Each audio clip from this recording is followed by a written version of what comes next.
el Colegio Mexicano de Ortopedia, en su 75 aniversario, presenta su segundo Congreso Virtual 2021.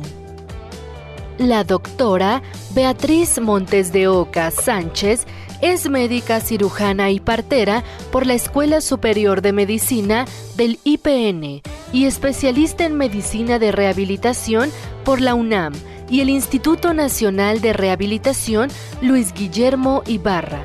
Además, tiene la alta especialidad en medicina de electrodiagnóstico por el mismo instituto, entrenamiento en medicina del sueño avalado por la Sociedad Mexicana para la Investigación y Medicina del Sueño, el máster en infiltración perineural LIFTAD y la certificación internacional de Amsterdam Clinical Transcranial Magnetic Stimulation.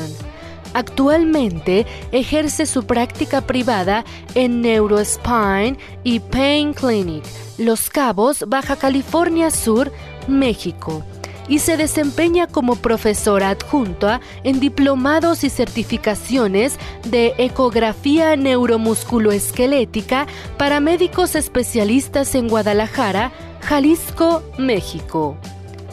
La doctora Montes de Oca nos hablará sobre utilidad de estudios de electrodiagnóstico guiado por ultrasonido en síndrome de hombro doloroso persistente, casos clínicos.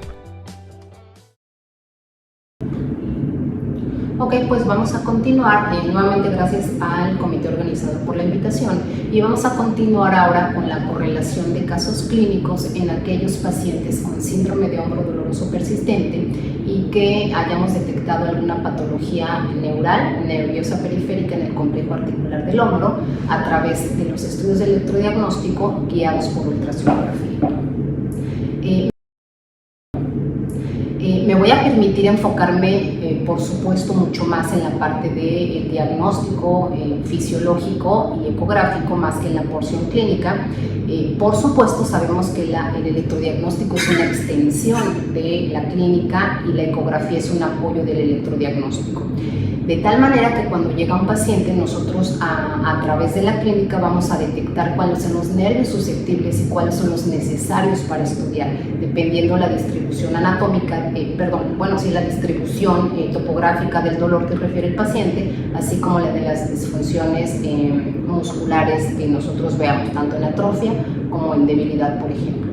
Este es el caso de un paciente que tiene dolor en el área donde está representado con las flechas azules y que tiene estudios de imagen, ultrasonido y resonancia magnética sin evidencia de lesiones estructurales realmente importantes que justifiquen la persistencia y sobre todo la progresión a través del tiempo de la sintomatología dolorosa y de la disfunción. Este paciente, pues obviamente al analizar los músculos o los nervios que pudieran ser susceptibles a lesión, decidimos estudiar al supraescapular y al axilar porque sabemos que son los que implican un gran porcentaje de la inervación sensitiva de las estructuras articulares del hombro y bueno, esta es la respuesta de la neuroconducción del lado derecho, este es del lado izquierdo, de la misma manera en el siguiente músculo, en el siguiente nervio derecho e izquierdo, y las respuestas están dentro de parámetros normales y si nos fijamos, pues obviamente se parecen mucho entre el lado izquierdo y el lado sano.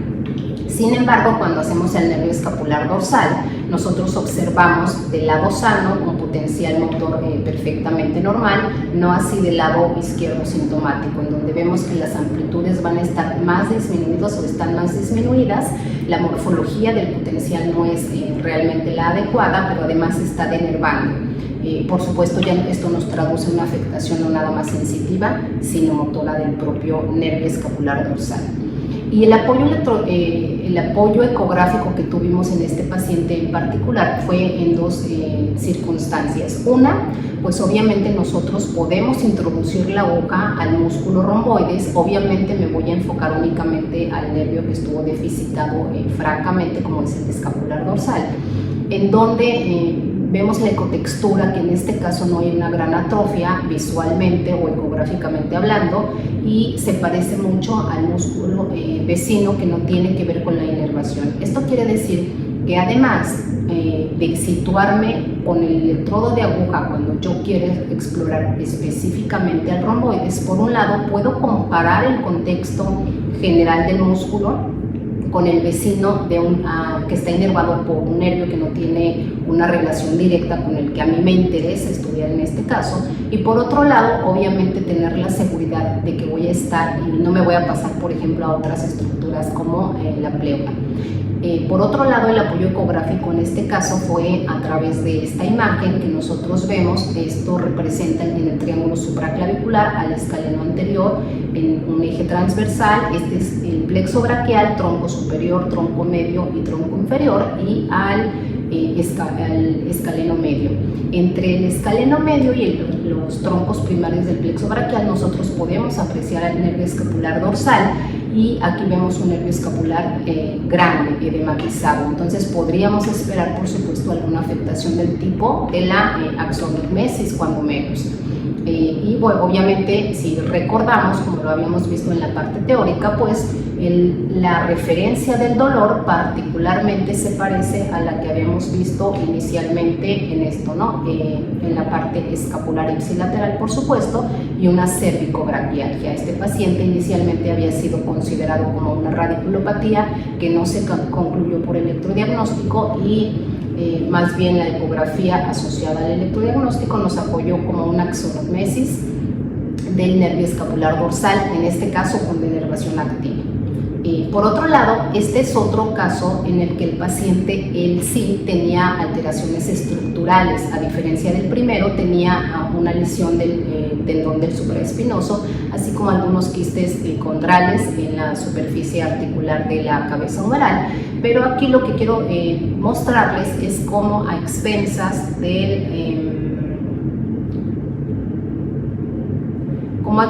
les voy a pasar un video en el que vemos cómo este estímulo transcutáneo que nosotros estamos dando en lo que es el plexo braquial genera una cierta contracción, pero realmente muy breve. Lo voy a pasar nuevamente y vemos cómo es muy poco la contracción, y obviamente la respuesta motora que vamos a obtener es menor a la que es realmente la del paciente. En cambio, si nosotros hacemos un marcaje previo al plexo braquial, a los troncos primarios, medios y a los troncos primarios en general del plexo braquial, obtenemos una respuesta tanto visual como electromiográfica, bueno, de neuroconducción, mucho más precisa. Esto es que vamos a incomodar menos al paciente, y que con un solo estímulo previo marcaje que nos permitió la visualización ecográfica, pues nosotros podemos acceder al estímulo, en este caso transcutáneo.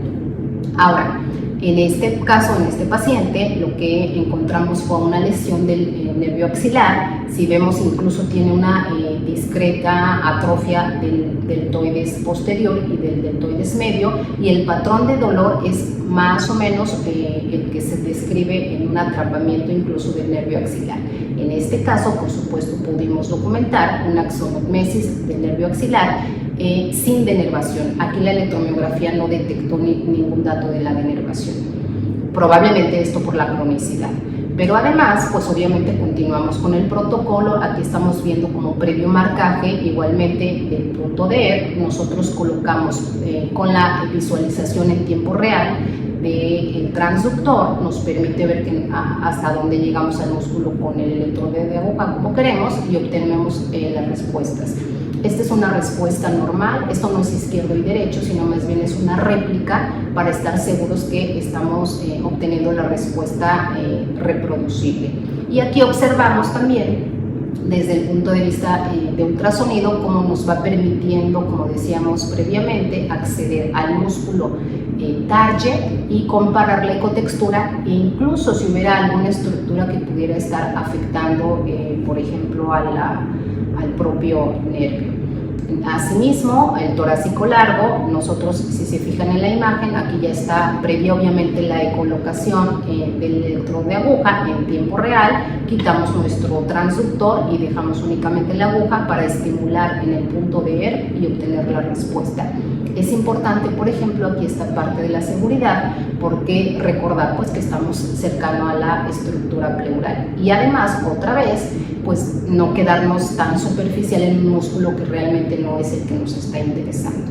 En este paciente además, aquí miren, estamos mostrando cómo colocamos el transductor y de forma guiada a través de la ecografía, pues obviamente guiamos la profundidad y la dirección de la aguja del electrodo para el registro, y aquí es cuando ya quitamos el transductor y posteriormente vamos a dar el estímulo a nivel del plexo braquial en el punto D. En este caso también encontramos amplitudes de la misma manera que en los previos, es un original y una réplica para estar seguros que es el potencial y no un artefacto.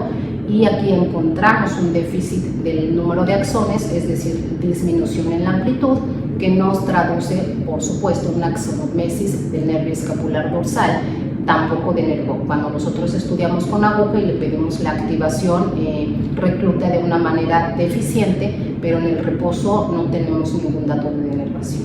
De tal manera que, como podemos observar, pues, integramos las dos herramientas diagnósticas y con ello podemos tener un contexto, certeza, seguridad, pero sobre todo una correlación de la clínica, que es por supuesto mandatoria en esta y en cualquier tipo de patologías. Gracias.